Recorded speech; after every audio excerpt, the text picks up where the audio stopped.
লামডিং আৰক্ষীৰ ড্ৰাগছ বিৰোধী সফল অভিযান আটক এটা সৰবৰাহকাৰী অভিযানৰ সময়ত লামডিঙৰ আৰক্ষী হাঙৰগাঁও ফৰেষ্ট অফিচৰ সমীপৰ পৰা বিকিনাথ নামৰ ড্ৰাগছ সৰবৰাহকাৰীটোক আটক কৰে। লামডিং আৰক্ষীয়ে জব্দ কৰা ড্ৰাগছখিনিৰ ওজন প্ৰায় 14.60 গ্ৰাম। লামডিং আৰক্ষীয়ে আটক কৰা ড্ৰাগছ সৰবৰাহকাৰীৰ নাম বিকিনাথ, লামডিং হাঙৰগাঁও শান্তিপাৰাৰ বাসিন্দা সৰবৰাহকাৰীটো।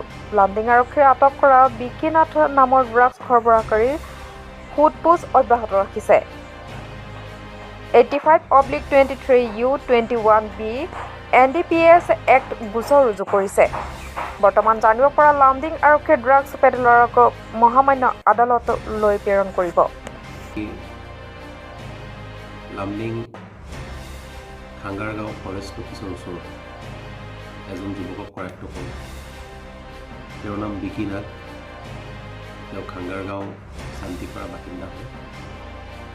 এই ল'ৰাজনৰ পৰা আমি 14.68 গ্ৰাম সন্দেহজনক ড্ৰাগছ জব্দ কৰিবলৈ সক্ষম হৈছোঁ।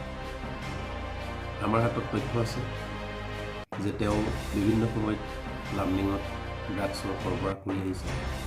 ইয়াৰ আগতো তেওঁ এবাৰ জেলত গৈছে। কালি পুনৰ তেওঁক ড্ৰাগছসহ আমি আটক কৰিছোঁ।